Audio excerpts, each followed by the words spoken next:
देश के सर्वोच्च न्यायालय सुप्रीम कोर्ट ने पंजाब कांग्रेस के पूर्व अध्यक्ष नवजोत सिंह सिद्धू को 3 दशक पुराने मामले को लेकर 1 साल की सजा सुनाई है। सुधीर वालिया का क्या कुछ कहना है, आइए वो आपको हम सुनाते हैं। बातों के फनकार सिद्धू को अब तो जेल जाना ही होगा। कल सुप्रीम कोर्ट से 1 साल की कड़ी सजा मिलने के बाद कांग्रेस के पूर्व नेता और क्रिकेटर नवजोत सिंह सिद्धू ने पटियाला कोर्ट में सरेंडर कर दिया है। हालांकि वे खराब तबीयत का हवाला देकर और समय की मांग कर रहे थे। मेडिकल के बाद सिद्धू को जेल भेजा जाएगा, जिसके बाद पीड़ित परिवार काफी खुश है। तो जो 1 साल की सजा सुनाई गई, इसके बारे में आप क्या कहना चाहेंगे? बिल्कुल अच्छी हुई ये सजा, न्याय हुआ है। मामला साल 1988 का है, जब सिद्धू मात्र 25 साल के हुआ करते थे। पंजाब के पटियाला में 27 दिसंबर 1988 की दोपहर गुरनाम सिंह नाम के 65 साल के बुजुर्ग के साथ एक मामूली विवाद में सिद्धू ने उनके सिर पर मुक्का मार दिया था, जिससे उन्हें ब्रेन हैमरेज हो गया था। बाद में इलाज के दौरान उनकी मौत हुई।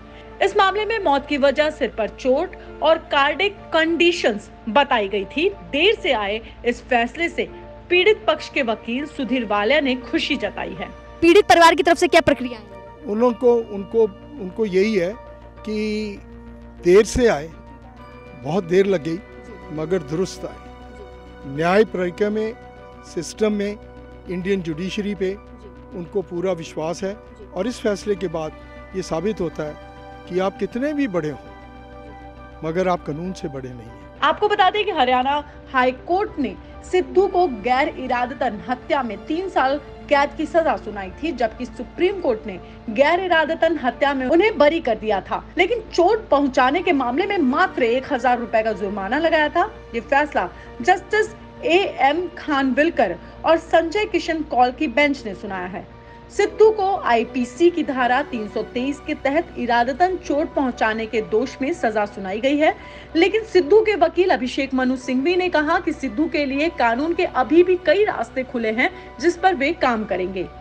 As far as the Sidhu judgment is concerned, all I want to say is that it is rare, extremely rare, that in a criminal matter, by review, sentences are reimposed or a sentence is reimposed. The power is there for some patent error. Apparently the Supreme Court has found that.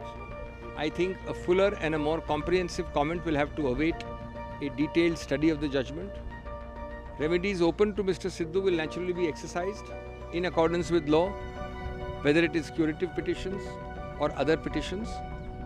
Given the long point of time when the whole thing was put to a quietus, a reopening by way of sentence is rather unusual, and I think there will be all legal recourse available taken in that respect. अब जब सिद्धू ने surrender कर दिया है तो देखने वाली बात होगी कि उनके वकील कौन सा नया कानूनी कदम उठाएंगे।